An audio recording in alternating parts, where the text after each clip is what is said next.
Selamat malam Bapak Ibu, Saudara-saudari sekalian. Kita jumpa lagi di 5 menit saja.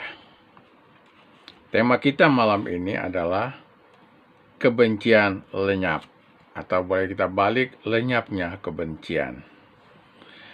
Beberapa tentara Skotlandia terpisah dari induk kesatuannya pada waktu terjadi pertempuran yang sengit dengan musuh mereka pada Perang Dunia Kedua. Mereka kemudian bersembunyi di atas sebuah rumah. Kematian sudah seperti tak dapat dihindarkan lagi. Tentara Jerman sedang membakar rumah dan bangunan lain di sekeliling tempat itu. Makin lama makin dekat. Tentara Jerman itu mendekati rumah tempat tentara Skotlandia bersembunyi. Salah seorang dari mereka, maksudnya dari tentara-tentara Skotlandia, berkata, "Telah tiba saatnya untuk bergereja. Teman-teman, marilah kita mengadakan kebaktian pendek di tempat ini. Mungkin inilah yang terakhir bagi kita." Ia lalu mengambil Alkitab Perjanjian Baru dari sakunya, dan setelah membaca beberapa ayat, ia pun berkata, "Saya sebenarnya tidak begitu mahir menjalankan acara ini. Tapi marilah kita mengakhiri kebaktian singkat ini dengan permintaan doa." Setelah berdiam sebentar, maka dengan penuh hormat dan perasaan mendalam ia membaca, "Bapa kami dalam surga, namamu dipermuliakanlah. Kiranya pada saat pertengahan doa itu, mereka mendengar bunyi langkah kaki yang bersepatu.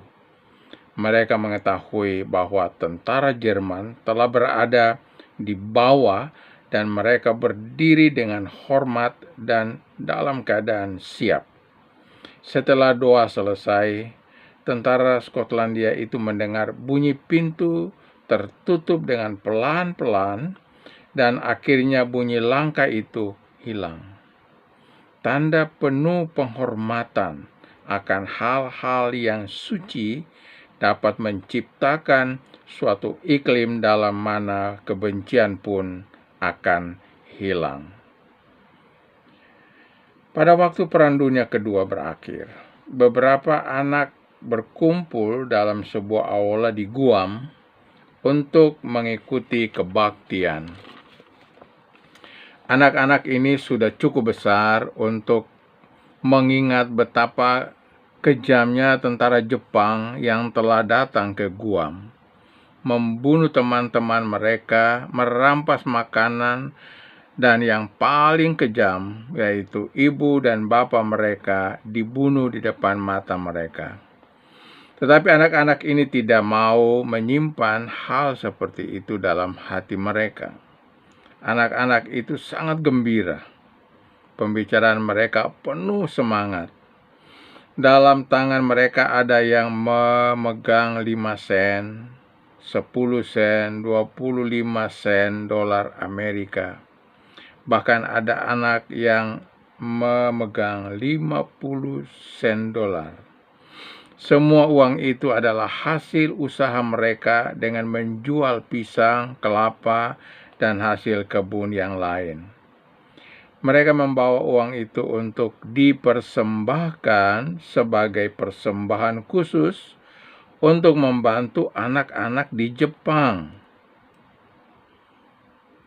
Pemberian itu dari anak-anak miskin dari Guam itu adalah suatu pengorbanan yang besar yang dapat diberikan mereka terhadap bekas musuh-musuh mereka.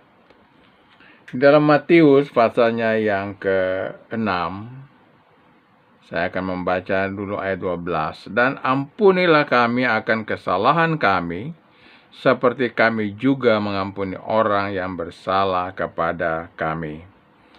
Ayat 14 dan 15, "Karena jikalau kamu mengampuni kesalahan orang, Bapamu yang di surga akan mengampuni kesalahanmu juga. Tetapi, jikalau kamu tidak mengampuni orang, Bapamu juga tidak akan mengampuni kesalahanmu.